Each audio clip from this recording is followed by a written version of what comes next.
Hello students, आपका हमारे channel notes चर्चा पर स्वागत है। अगर आप बीए प्रोग्राम थर्ड सेमेस्टर में हो और आपके पास पॉलिटिकल माइनर सब्जेक्ट है जिसका नाम है ancient and medieval Indian political thought, so you must watch this video. आपको इस वीडियो को ज़रूर देखना चाहिए, ये वीडियो आपके लिए बहुत इम्पॉर्टेंट होगी। तो आज हम यूनिट 2 का मोस्ट इम्पॉर्टेंट टॉपिक मनुस्मृति को समझेंगे।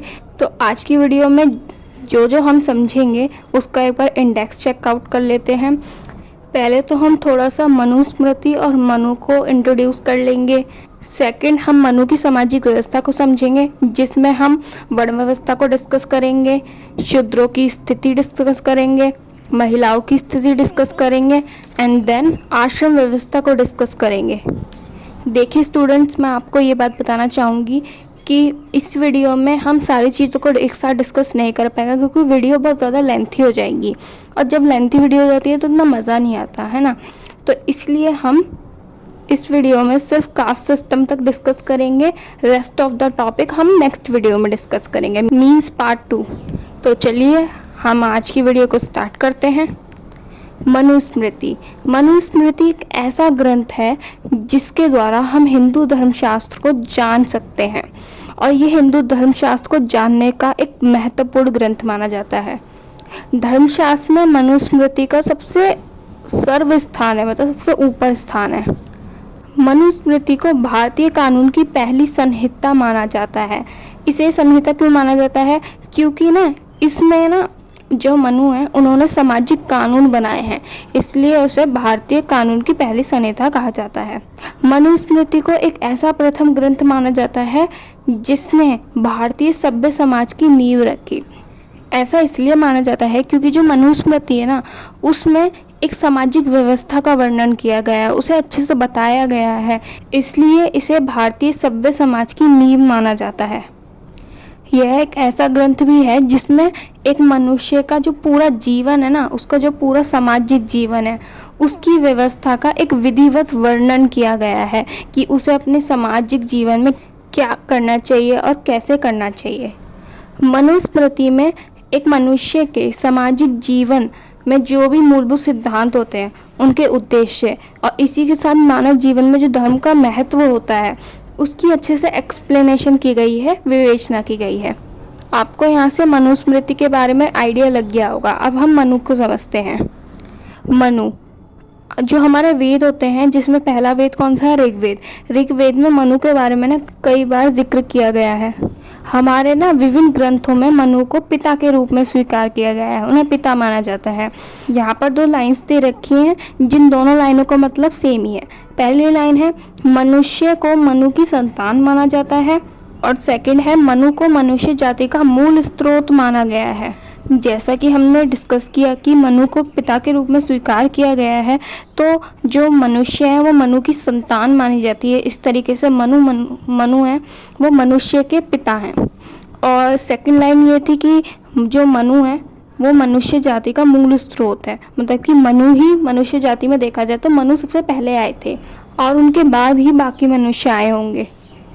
मनु को दुनिया का पहला कानूनदाता भी माना जाता है। अब जैसे कि हमने मनुस्मृति में समझा कि जो मनुस्मृति है वो पहली कानून संहिता है, जिसे किसने लिखा? मनु ने लिखा। तो ऑब्वियसली जो मनु हैं वो दुनिया के पहले कानूनदाता भी हुए। इसी तरीके से चलिए अब हम मनु की सामाजिक व्यवस्था या सामाजिक कानूनों को समझते हैं। ये भाई बहुत मोस्ट इम्पॉर्टेंट टॉपिक है, आप इसे डेफिनेटली करिएगा। अगर आपके एग्ज़ाम में ये आता है कि मनु की सामाजिक व्यवस्था बताइए, तो आपको यही सब लिखना है। और अगर लिख कर आता है कि सामाजिक कानून बताइए, दोनों सिमिलर है, कंफ्यूज मत होइएगा, दोनों में एक ही चीज़ लिखनी है। मनु को केवल उनके राजनीतिक दर्शन के लिए ही नहीं बल्कि उन्हें उनकी सामाजिक व्यवस्था के लिए भी काफ़ी जाना जाता है। मनु ने अपनी सामाजिक व्यवस्था के द्वारा एक संगठित समाज की कल्पना की है तथा मनु ने सामाजिक व्यवस्था की चर्चा मनुस्मृति में की। उन्होंने सामाजिक व्यवस्था में निम्नलिखित बिंदुओं पर प्रकाश डाला। कौन से बिंदु? जो हमने इंडेक्स के टाइम पर डिस्कस किए थे वो वाले, जिन्हें हम 1 बाय 1 समझेंगे। मनुस्मृति में जो मनु ने सामाजिक कानून बनाया है उसमें पहला कानून बनाया था वर्ण व्यवस्था, मीन्स कास्ट सिस्टम। अब कास्ट सिस्टम में जो पहला वर्ण आता है वो है ब्राह्मण। जो ब्राह्मण होते हैं उन्हें मनुस्मृति और समाज दोनों में सर्वोच्च और सबसे ऊंचा स्थान प्राप्त है। ब्राह्मणों को पूरी सृष्टि का स्वामी माना जाता है, मतलब ओनर माना जाता है, ओनर ऑफ द यूनिवर्स। ब्राह्मणों को समाज में काफ़ी सम्मान दिया जाता है, उन्हें काफ़ी श्रेष्ठ माना जाता है। अब ब्राह्मणों के यहाँ पे कुछ कार्य बता रखे हैं। पहला है कि जो ब्राह्मण है वो वेदों का अध्ययन कर सकते हैं, मतलब वेद पढ़ सकते हैं, वेदों का ज्ञान लोगों को दे सकते हैं, यज्ञ कर सकते हैं, दान दे सकते हैं और दान ले सकते हैं। अब ब्राह्मणों को सम्मान का प्रतीक माना जाता है, ये तुमने डिस्कस किया ही है। मनु ने ब्राह्मणों को काफ़ी ज्ञानी बताया है। नेक्स्ट वर्ण है क्षत्रिय। क्षत्रिय वर्ण व्यवस्था का दूसरा वर्ण है। क्षत्रिय क्या क्या कर सकते हैं? क्षत्रिय युद्ध लड़ सकते हैं, क्षत्रिय प्रजा की रक्षा भी कर सकते हैं, सुरक्षा प्रदान करने का ये मोस्टली कार्य करते हैं, क्योंकि उन्हें ना बहादुर माना जाता है कि मतलब बहुत स्ट्रांग है, इनकी स्ट्रेंथ बहुत अच्छी है और साहसी माना जाता है। जो क्षत्रिय होते हैं ना वो शासन करते हैं, प्रजा के हितों की हमेशा रक्षा करते हैं, वो यज्ञ भी कर लेते हैं, दान देते हैं, वेद वगैरह पढ़ते हैं। क्षत्रिय ना शक्ति का प्रतीक माने जाते हैं, सिंबल ऑफ स्ट्रेंथ। थर्ड वर्ण है वैश्य।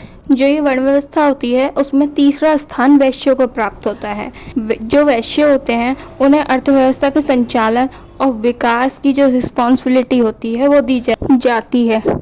वैश्य के भी कार्य होते हैं, ये कृषि कर सकते हैं, व्यापार करते हैं, पशुपालन और ब्याज देना, ये सब इनके कार्य होते हैं। वैश्य वस्तु और सेवाओं का उत्पादन का कार्य करते हैं। बेसिकली समाज के लिए प्रोडक्शन का काम करते हैं। और जो वैश्य होते हैं वो धन और लाभ का प्रतीक माने जाते हैं, means a symbol of money and profit. अब हमारी वर्ण व्यवस्था का जो लास्ट वर्ण है वो है शूद्र, उसे डिस्कस करते हैं। मनु की जो सामाजिक व्यवस्था है उसमें जो शूद्र हैं उन्हें सबसे निम्न स्थान, मतलब नीचा स्थान दिया गया है। शूद्रों का जो कार्य होता है ना, बेसिकली वो ये होता है कि वो जो अपने से ऊपर जो तीनों वर्ण थे ना, ब्राह्मण, क्षत्रिय और वैश्य, इन तीनों की सेवा करें। सेवा करना ही उनका कार्य माना गया है। तो आज की वीडियो बस यहीं तक थी। इसकी नेक्स्ट वीडियो में हम बचे हुए सामाजिक कानूनों को डिस्कस करेंगे मनु के। अगर आज की वीडियो अंडरस्टैंडेबल रही हो आपके लिए तो वीडियो को लाइक करें, शेयर करें एंड चैनल को सब्सक्राइब करें। बेल आइकन को प्रेस करना ना भूलिए for more updates. Thank you for watching.